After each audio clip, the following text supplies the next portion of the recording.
સુરત મહાનગરપાલિકાના વર્ગ 1 અધિકારી વિપુલ ગણેશવાલા હાજર થયા। 20 ફેબ્રુઆરીના દિવસે ઇસ્માઇલ ઉર્ફે પરવાના અને વિપુલ ગણેશવાલા વલસાડ તેમજ અન્ય જિલ્લામાં મંદિરમાં ભાગતા ફરતા હતા। રૂપિયા 4 લાખ લઈને ફરાર થઈ ગયા હોવાથી રિકવરી પણ કરવામાં આવશે। 20 ફેબ્રુઆરીના દિવસે ઇસ્માઇલ ઉર્ફે પરવાના અને વિપુલ ગણેશવાલા વલસાડ તેમજ અન્ય જિલ્લામાં મંદિરમાં ભાગતા ફરતા હતા। રૂપિયા 4 લાખ લઈને ફરાર થઈ ગયા હતા અને રિકવરી પણ કરવામાં આવશે। 1.60 લાખનો પગાર ધરાવનાર અધિકારીના બેંક લોકરમાંથી સોના અને ચાંદી પણ મળી આવ્યા। અન્ય આરોપી પરવાના સામે અનેક ગુના દાખલ થયા છે। પરવાના સામે પાસા પણ થઈ ચૂક્યા છે।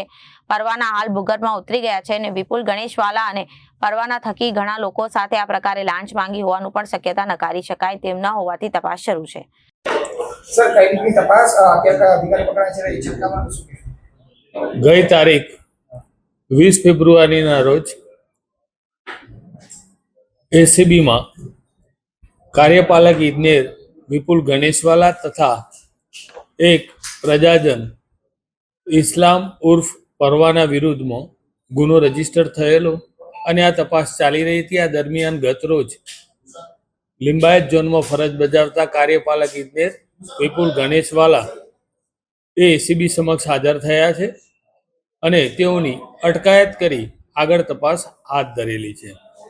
આ કામના આરોપી પરવાના તથા આ ગણેશવાલા એ લગભગ સતત છેલ્લા ઘણા સમયથી આ સેમ એમોથી આવા ગુના આચરી રહ્યા હોય એવી સંભાવના છે। એ મુદ્દે તપાસ ચાલે છે।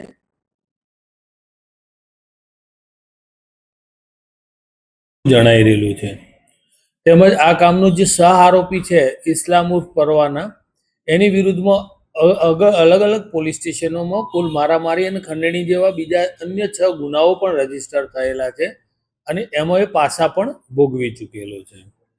તથા આ કામના જે આરોપી છે ગણેશવાલા એમના લોકરમાંથી જે સોના ચાંદીની જણસ મળેલી છે એ સંદર્ભના એવિડન્સ ચકાસણી ચાલી રહી છે।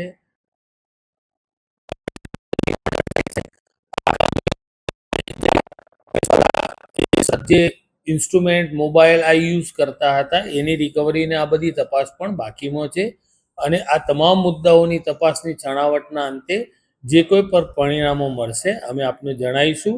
આ કામે આરોપીના રિમાન્ડ અને એ ફર્ધર કામગીરી પણ આજે થશે। Thank you.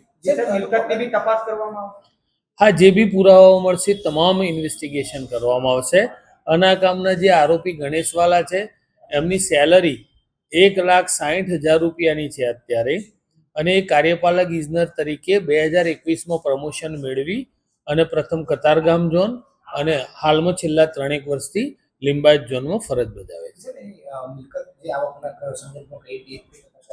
હા, એ જે બી પુરાવાઓ મળશે એમને જ્યારે જે એવિડન્સ મળશે એ મુજબ આગળની અમે તમામ તપાસ કરીશું।